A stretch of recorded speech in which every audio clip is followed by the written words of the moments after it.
China started its nuclear program in the 1950s. China has more than 300 nuclear warheads. It is expanding its capacity and it has hit a major roadblock. China's top scientists are leaving. Our cover story tonight is about a mass resignation of nuclear scientists in China. And when I say mass resignation, I mean 90 scientists, 90. Why have 90 nuclear scientists resigned in one go? What were they privy to? How big a setback is this for China? Alarm bells are ringing in Beijing. The Communist Party of China has launched an investigation. They're calling it brain drain. But considering the brains were China's best nuclear minds, possibly with access to sensitive information, this is quite a drain. These people were supposed to drive China's most ambitious projects, but now they're driving out of state-run research centers. Here is one such.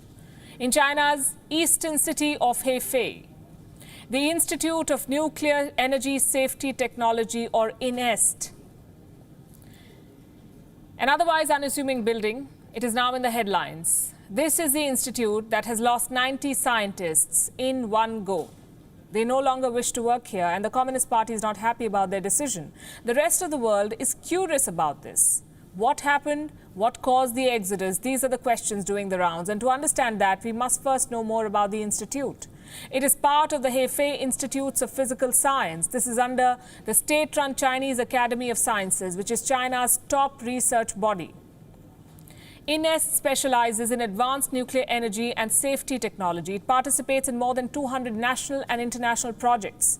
It has about 600 members. 80% of the researchers have a PhD degree. And they were working on some serious and important projects, like strategy, research, and nuclear energy and nuclear safety. Stuff like designing and engineering new nuclear reactors, research on nuclear emergency and radiation protection. The institute runs various research programs. This includes projects with the International Atomic Energy Agency, or IAEA. Like I said, this is a Chinese state institute. So it has to contribute towards programs of the state, the government, like China's National High-Tech R&D program, also known as the 863 program, something that was started under Deng Xiaoping. It was designed to target key sectors with deficiencies, sectors that China thinks are crucial for long-term competitiveness and national security. Advancements in nuclear technology is clearly part of this list. Now, last year, INEST was in the news for developing a virtual nuclear power plant, something that can be used for safety assessment. And that's the kind of work that these scientists were doing. Now, 90 of them have left. And I must make it clear, they have resigned, they were not fired.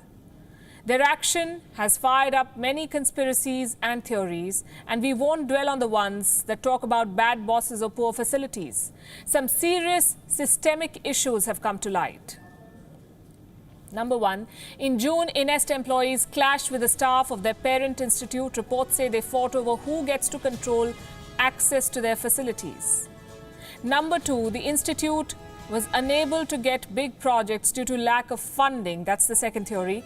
And number three, the researchers were poached by private companies. Does that happen in China too, where lines between private and public are blurred? Whatever the reason, the Communist Party is very worried. China's Vice Premier Liu has announced that a team will be sent to investigate these mass resignations. This announcement was posted on the institute's website. And all of this should tell you how serious the matter is. A lot of China's top nuclear talent has left. At its peak, this institute had 500 members. Last year, the figure dropped to 200, according to some reports, and now it is believed to have only 100 researchers. The fact is that scientific research in China largely is in the hands of state-run universities and research institutes.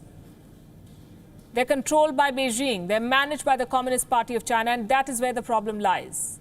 You see, innovation requires much more than government funds. Innovation requires a system that supports critical thinking and freedom of exploration. But in China, even research has no-go zones and state sponsorship. Is it any wonder, then, that top scientists are leaving?